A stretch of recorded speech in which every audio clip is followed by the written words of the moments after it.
to organize and conduct and supervise elections and referenda in accordance with the Constitution.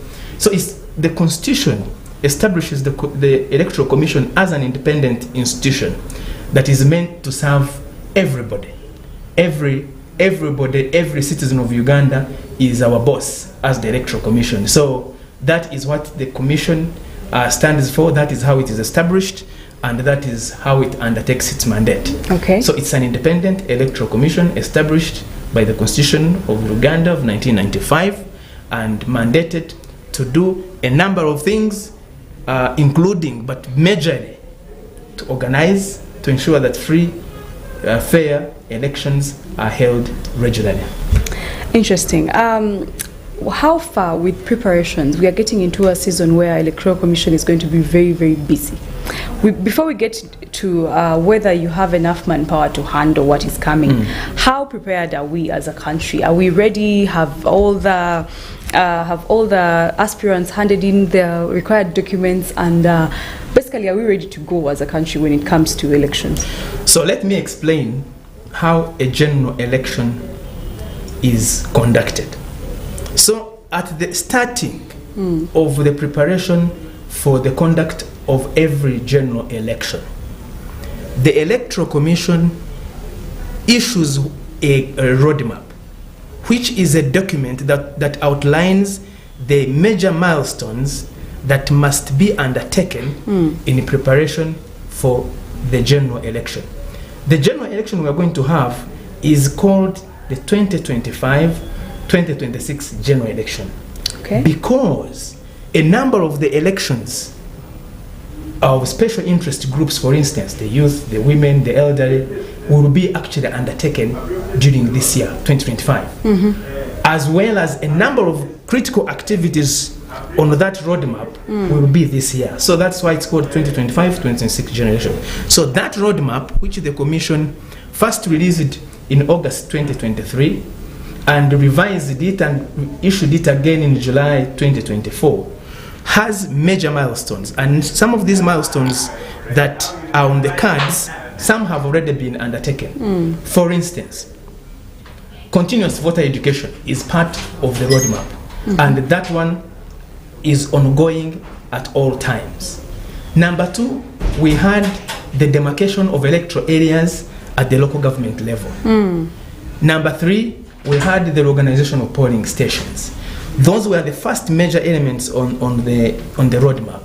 And now we are preparing for the general update of the National Voters Register, which is going to begin on the 20th of January, this month of January, and conclude on the 10th of February this year. Okay. So the roadmap outlines what is required, when, and how. And it is the roadmap that informs the manpower that is required. It is the one that informs the budget that is required. It's the one that informs the planning that is required, and sets everybody, every stakeholder on board to know what is coming, so that they are all informed, prepared, and planned. The idea of the roadmap is very significant. It is an innovation of the Electoral Commission to ensure that there is no stampeding on activities.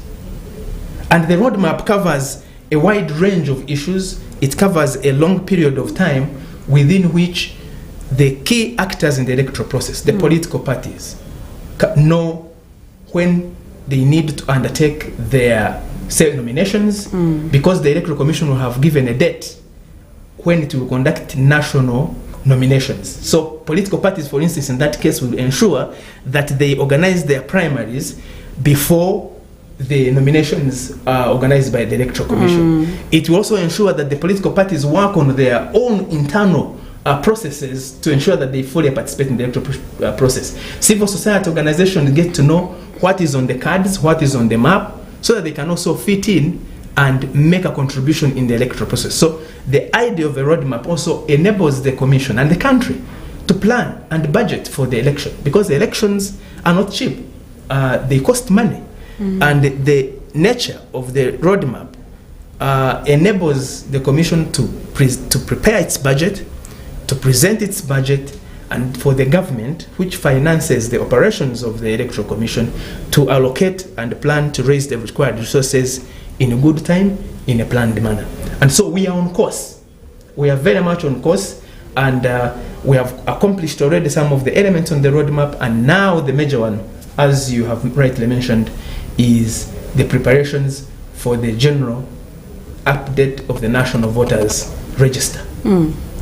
Before we go to the update of the National Voters Register, you mentioned that, first of all, you mentioned two issues that I want to get into. One is the budget for the elections, which is usually a heavy budget, and I just want to know whether we are doing good as a country in this area. Do you have enough resources when it comes to what you need for the elections to go on peacefully? The Electoral Commission and its activities and the roadmap is financed from the Consolidated Fund from government. Yes. And the government has been consistent on providing the required resources, both in the past preparations for the past elections and even this one. As I speak, I can tell you without any fear of contradiction that the Commission is resourced to ensure that the activities that we have on the roadmap for the financial year are undertaken. We are not complaining. Okay.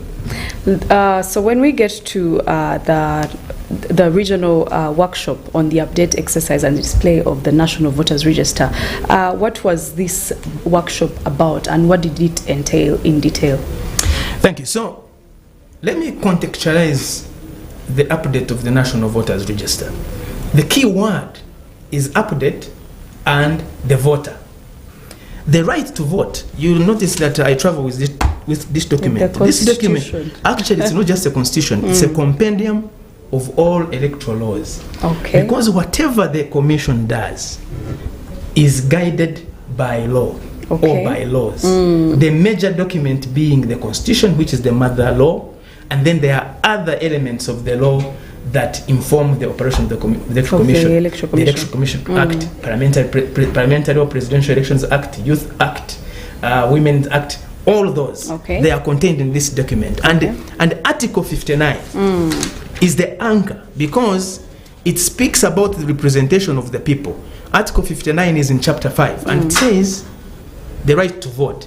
Every citizen of Uganda of 18 years of age and above has a right to vote. That's number one. Ugandans must know that the right to vote is not a favor. It is given to them by the most powerful law of the land, the Constitution. Number two, it says it is the duty of every citizen of Uganda of 18 years of age and above to register as a voter for public elections and referenda. Number three, the state shall take all necessary steps to ensure that all citizens qualified to vote, to register and exercise their right to vote. And it's fine, it says that Parliament shall make laws to provide for facilitation of citizens with disabilities to register and vote. So that is the anchor of the right to vote. And at every turn of a general election, the Electoral Commission undertakes the update, the general update of the National Voters Register to ensure that the register is clean, to ensure that the right people are on the register, to ensure that those who are not supposed to be on the register are not on the register. And this exercise of the general update of the National Voters Register, which is starting on 20th January, also will be the period when the Commission will update the the registers for special interest groups. The ones I mentioned, for the youth, for women, for the elderly, and disabled. Yes, and persons with disabilities. Okay. So that is the basis upon which the update of the National Voters Register is anchored. And this exercise is going to enable Ugandans to do the following, the citizens. Number one, those who have never registered as voters, but they have the credentials of being citizens. And you know that citizenship is verified by another body of the state, the NIRA, the one we call NIRA. Every Ugandan citizen verified as a citizen by NIRA, but has never registered to vote will have an opportunity to register. That's number one. Yeah. Number two, citizens who are already on the voters register but want to check that their particulars are correct, name, polling station, pictures, they will have an opportunity to check and make sure that their particulars are right. Number three, there are those who wish in this general election to transfer from one place to another, to choose other polling stations where they want to vote from. Yeah. They will have an opportunity to do so.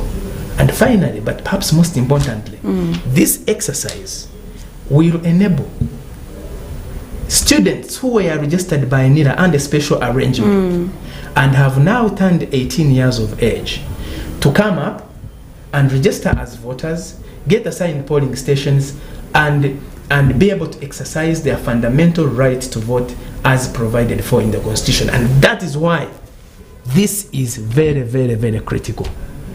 I should also mention that to be a voter, you must be on the National Voters Register. If you are not on the National Voters Register, you can't vote, you can't contest as a candidate, you can't become an agent of a candidate, you can't bring a complaint in case there is a matter in elections. Okay.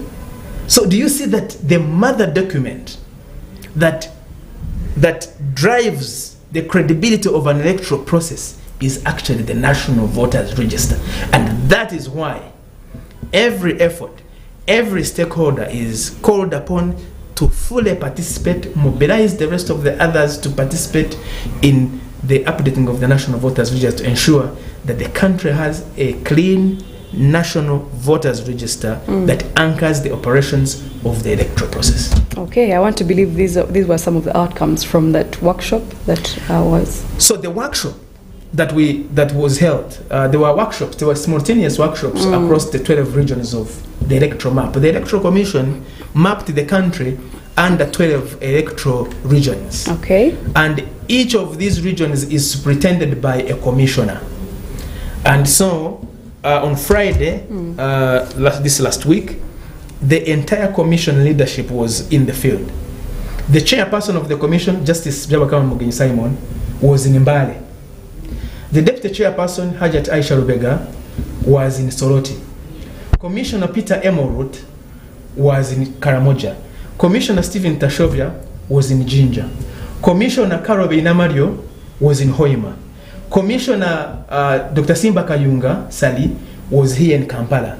Commissioner Anthony Okero was in West Nile.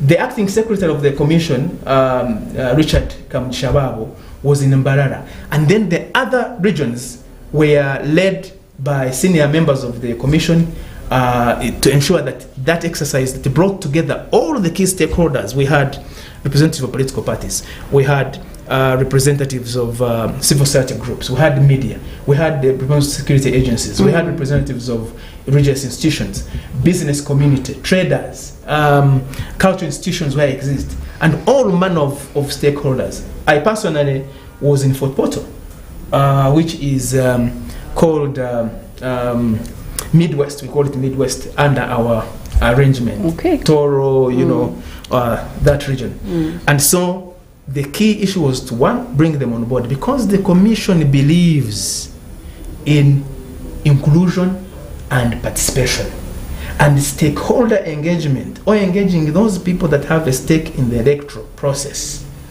is a hallmark of the way the Electoral Commission conducts its business. Because we know that the election is not for the commission. The elections are for the citizens of Uganda that are represented by different institutions. And that is why at every stage of undertaking of a major exercise, like the update of the voters register, we bring these actors on board.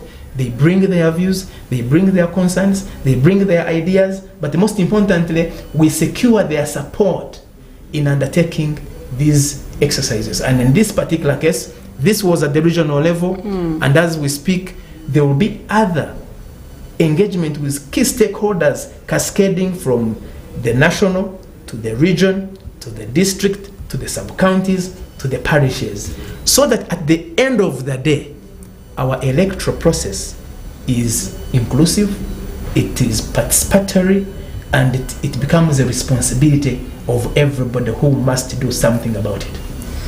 The Electoral Commission seems to be ready for the upcoming election. Now it is for you as a voter. Are you ready to take on the challenge and, of course, go out and vote? Are you registered in the National Voters Register, as we have heard from Mr. Mucunguzi? It is a very, very important thing that you are in the Voters Register. I don't know what will happen if you go to the to the polling station to vote and your name is not in the register. Will they tell you to kindly leave, or I don't know, but please make sure that you verify your details. As we take a very, very short break, we still have a lot of issues to cover, as there's a training ongoing today that you will tell us about once we come back from a very, very short break. Issues at hand, powered by Protea Hotel by Marriott Entebbe. Comfort and luxury at its best.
This is Church of Uganda Family TV. Enriching lives. Regulated by the Uganda Communications Commission. Issues at hand, powered by Protea Hotel by Marriott Entebbe. Comfort and luxury at its best. Welcome back to Issues at Hand, where we get to discuss issues pertinent to our society and community, and you as a person, as a citizen of Uganda. Now, of course, we are discussing elections, and we are in the season. We are yet to see, of course, our leaders, our future leaders, going to the field to ask you to vote for them, to convince you to vote for them, to convince us to vote for them. But are you ready to vote? Uganda is a place where actually it's constituted by like about 80% youths. Youths are very, very many. They make up a very big part of our community. Are the youth ready to go out to the field and vote their leaders? Are they inspired to get out in the field and make change in that regard? And of course, we are aware that the Electoral Commission mans this whole process, and they are very, very ready to make sure that it's carried out in a very free and fair way as per their mandate. And in studio with me this morning is the head of public relations and spokesperson from the Electoral Commission itself to tell us, to give us more, to shed more light on these particular issues. To start with, I'd like to, before we get to the youth question, let's start with these people who are already campaigning in a subtle way. Have you heard about them? They are already laying out their nets and trying to campaign here and there before we even get to hear the announcement from the official government bodies. So, as I mentioned at the beginning, the Electoral Commission issued a roadmap to guide all the actors in the electoral process about what they need to know, what they need to do, when, and how they should conduct themselves. So the roadmap sets the parameters and the benchmarks, milestones on that journey to the elections that will happen later this year and also in January and February next year. Now, on the roadmap, there is a time frame for nomination of candidates of different groups. Yeah.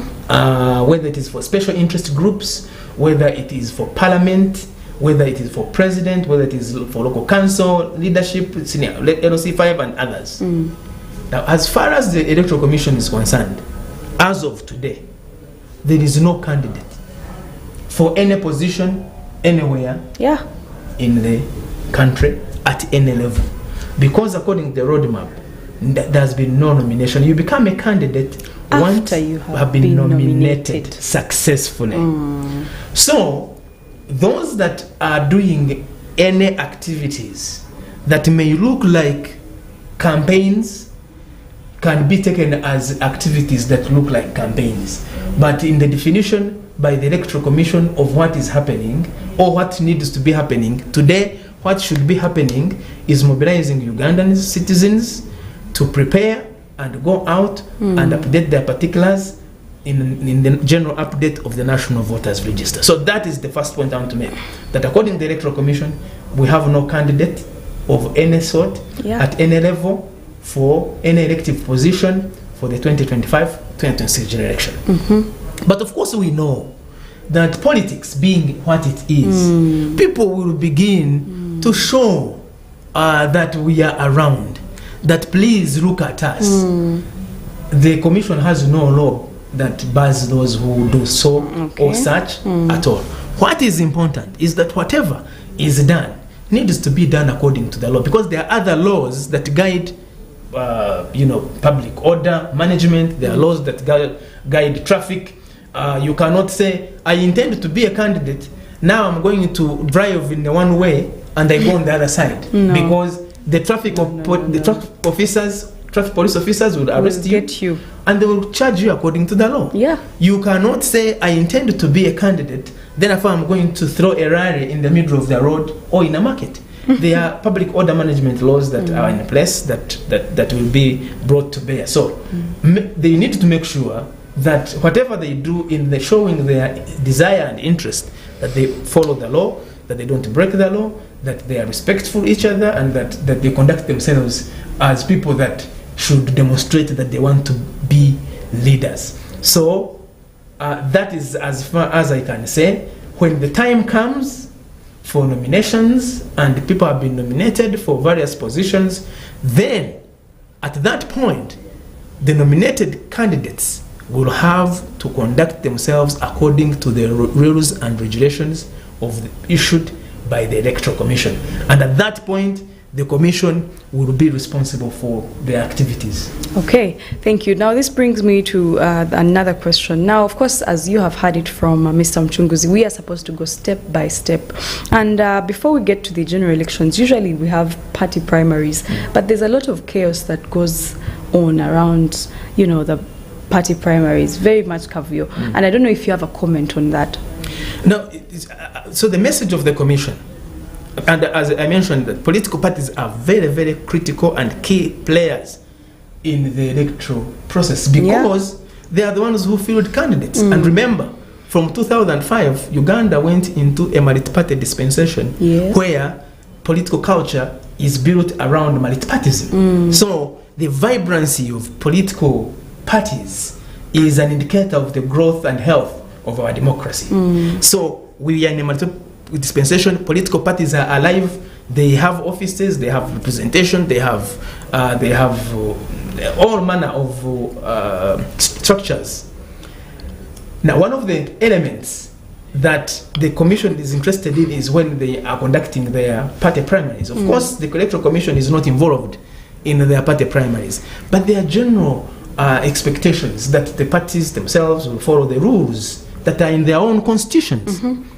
Because in this document, in this compendium, there is the Political Parties and Organizations Act of 2005, which is a series, a host of rules and regulations, the do's and don'ts that guide the conduct of political parties in Uganda. it was put in place following the referendum that brought back political parties. And there is a code of conduct, a whole chapter of code of conduct of political parties and how they should conduct themselves internally and how they should conduct themselves in a structural manner. The forum that brings political parties, all registered political parties, and we have 26 so far on the cards in the register of the Electoral Commission, is what is called the National Consultative Forum of Political Parties. And they meet to discuss how the health of political parties should be guided. Now, when primaries are not conducted in a manner that is consistent with the constitutions of those political parties and lead to disagreements and bitterness and violence, unfortunately, we tend to see the aftermath of what happened in the party primaries raising its ugly head, if it is ugly, in the general elections. And so, a clean, credible political party process of selection or electing their party flag bearers has an effect ultimately on how the general election looks like. And that is why the Commission is always consistent on saying that to have a free, fair, credible, transparent and peaceful election requires the participation of all stakeholders. And in this case, political parties carry the biggest, perhaps one of the biggest burdens of ensuring that that happens, because they are the ones who filled for us, the candidates. So we are hoping and praying and asking and guiding that in this general election of 2025-2026, we see better organized party primaries and party activities, because ultimately they will feed into what we shall see. And we are happy to see some of the political parties already organizing themselves, putting in place systems and structures and processes and regulations to ensure that they prepare ahead of time. So the Commission is, the Electoral Commission, the Independent Electoral Commission is keen to see a clean process at the party primary itself, because it hands over to us a process that is clean and credible. We have had in the past commercialization and voter bribery, where somebody wants to, buy you and so that you vote for them, which we know is not allowed. Comment on that. Now, that is a very important point. It's an important point. The Commission, the commissioners, the chairperson, the deputy, and all the commissioners have been raising and emphasizing in all of their engagements that, number one, what has tended to now appear in our electoral process is like, and the chairperson Justice Mucunguzi calls it like being in a marketplace and handing over elections to the highest bidder. That democracy is like on auction, that the highest bidder takes it. And that is not what the Constitution and the laws of the land envisaged when they put in place a system of choosing leaders through elections. So we know that elections cost money. That is a given. You can't go in an election without any money. You must print posters, you must mobilize people, you must go on radio, you must do announcements. But there is a threshold where you see that the money that is invested is perhaps in the extreme. But perhaps what is even more worrying is when you see people, even who want to be councillors or LC5 past chairpersons and members of parliament selling everything they have worked for, a car, a plot of land, branches and everything, all their investments, and they collect them to pump them into an election in order to participate and eventually win all those. Now, the issue the public and the voters need to ask themselves is, if this person has sold their entire heritage to participate in this election, what is the game plan? If this is an investment, how do they expect to recoup it? Those should be red flags to say, let's ask the questions.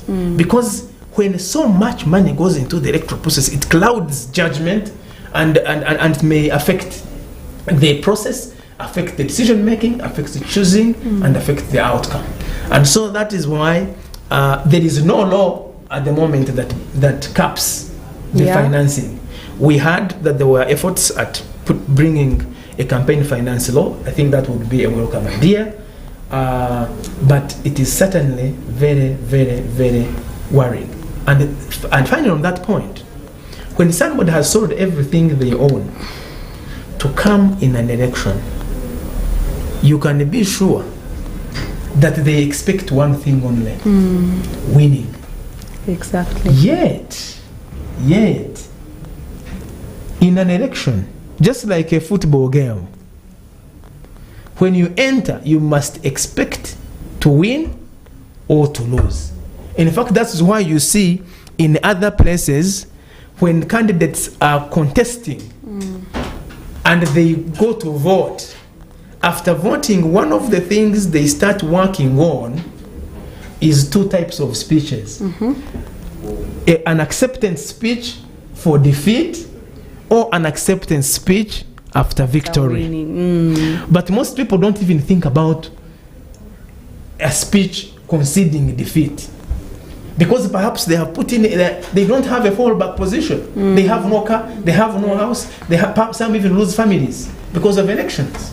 So that is why we need to watch out. And of course then politicians and those who want to lead will tell you, but you see, the voters are the ones who put us on pressure, that when you reach there, that before you speak, ask them. No, that they say that the throat is dry. That the throat is dry. How are you leaving us? I have seen it. I see them. You know. So, or you go to a church or a mosque, and they notice that you want to contest, and they expect you to give money to build the church, to contribute to all causes, to pay their school fees, school fees, and what. So those who want to go in politics also tell you that we have no option but to give. But that is where the collective responsibility comes in, that we must teach and create awareness among the population, among the voters themselves, that leaders are the institution of government that are supposed to deliver on service delivery, that elected representatives are not the ones that should undertake those kind of activities. So we need, the question when you see this happening is that we need voter education, we need civic education, we need civic awareness at all levels, starting with the family. The other day I went to a school, they called me as a guest of honor for new prefects. And guess what? The children who are in primary school were giving out goodies, sweets, biscuits, bread, to be able to be elected prefects. It's starting from the grassroots. So who was giving these biscuits and money and sweets? It's the parents. And that's why family TV, in fact, going back to the spirit of family TV, the family, the importance and the critical role of the family in building citizenship starts in the family. That's true. And family TV, the people's TV in their homes, is doing a great job, and perhaps you need to do more, because when you transform the family, you actually transform the nation. And in fact, in politics, they say that the family is the basic unit of a state. So you get it wrong at the family level, you reap what we see. I am thirsty, do this for me, do this for me, do that for me. And so civic education, very critical. Talking about families, we have a very, very big population of the youth in Uganda. Yes. I'd like to say personally think it's 80% that constitute the people of Uganda. But these youths seem to be uninspired. I don't know, they seem not to be in the whole election thing. You'll ask somebody, so are you ready to vote? And they'll be like, no, I really don't have time to vote. I have to be at work, or I just don't want to vote. I feel like it won't make a difference. I don't know if you can talk to some of those people to see if their minds can change. All statistics show us that the young people, those below 30 for instance, constitute the majority. The recent statistics from WBOS, the Bureau of Statistics, clearly has shown it to us that Uganda is a young country with a few old people scattered in it. It's a country of young people. And being young is a great thing, because being young, young people have the energy. Young people have the power. Young people are tech savvy. They are the ones who know all the apps that are on this gadget on the phone. Yeah. Young people are flexible. They have resilience. And the Commission, in the course of last year and going through this year now, committed itself to do outreaches with young people. The chairperson of the Commission, for instance, has done several outreaches. He was in Gulu, he was in West Nile, he was in Lira, he was in Bale. You may have seen this in various news segments, speaking to young people about their roles, rights, and responsibilities. The deputy chairperson was in Gayaza and several other schools. The commissioners have been moving, and at every engagement they make, one of the commitments that the commission has decided is that every outreach must involve engagement with young people, those in institutions of learning and those outside. And we are trying to find creative ways of actually engaging young people that are not in school, okay? Like young people in business, young people in border, young people in other trades. But the idea being that we know, number one, that the future belongs to young people. They have a bigger stake in this country than anybody else, because as they say, like in economics, that ceteris paribus, we used to study that. Ceteris paribus meaning that assuming all of the other factors constant, they have a longer lifespan to live in this country. But they also have a role to play in creating the future that they want. And that is why the Commission has been key and consistent on mentioning the following points. Number one, that young people need to use and utilize their positive attributes that I mentioned, of energy, of being savvy, to acting within the law. Whatever they do, they must be conscious of the law. Number two, they should follow the guidelines, especially in the electoral process. Now I'm speaking about young people and electoral process. One, their participation must be guided by the law. Number two, they must follow the regulations that are provided by the Electoral Commission. Number three, they must be respectful of each other and one another. Number four, they must not use hate speech. And these points I can speak to them even beyond the category of youth. But for the young people, it's more critical. But most importantly, they have to watch out not to become cannon fodder, not to become the pawns in the game, not to be used for the ends of those that want power and leave them behind once they are in trouble. And to know that there is individual responsibility in every action that they're involved in. So we want to see young people fully involved in the exercise of electoral processes. We particularly want to see them showing up and registering as voters, those who have not registered as voters. We want to see them active in all manner of electoral processes, but acting peacefully, acting according to the law, acting respectfully, obeying and respecting the guidelines that are issued, so that their participation is constructive, so that they don't become victims of politics that can easily happen by people who may utilize that kind of energy for the wrong ends.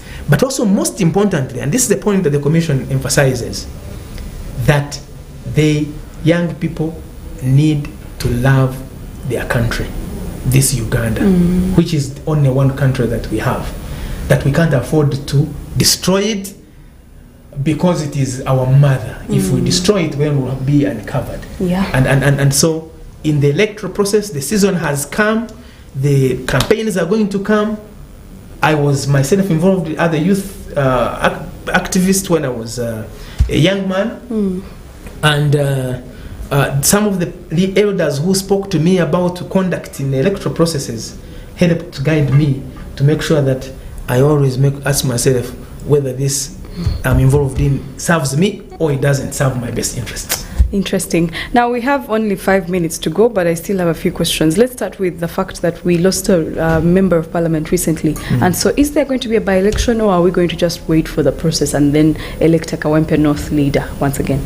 First of all, the commission extends its condolences to the family of Muhammad Segirinya, who passed away, and may his soul be received with mercy. Amen. And so for the commission, everything we do, as I mentioned to you, is done according to the law. And this law was aware that people will die, and MPs will die, or seats will become vacant. And Section 3 of the Parliamentary Elections Act of 2005 speaks about by-elections and says, whenever a member of parliament A dies, or where the seat of a member of parliament becomes vacant under Article 83 of the Constitution, or where the seat of a member becomes vacant under Section 4, the clerk to parliament shall notify the commission in writing within 10 days after the vacancy has occurred. And the by-election shall, subject to Section 95, be held within 60 days after the vacancy has occurred. And number 2, it says, a by-election shall not be held under this section within 6 months before the holding of the general election of members of parliament. So the law is clear on the time frame when a by-election can be held or not held. Yes. In this case, clearly, I mean, Honorable Segirinya died more than 6 months to the general election, when the members of parliament are going to be elected next year, Jan, Feb. And so the commission will follow the provisions of the law after receiving the instructions and notification as provided for in the law. If you are to follow the law as it is stated, then the commission will stand ready to make sure that it implements the requirements of this provision, because we cannot afford to disobey the law. The law, very true. Thank you so much. I don't know if you can give us our last words in 2 minutes. We had to talk about the misuse of digital platforms, but the time has caught up with us. Obviously,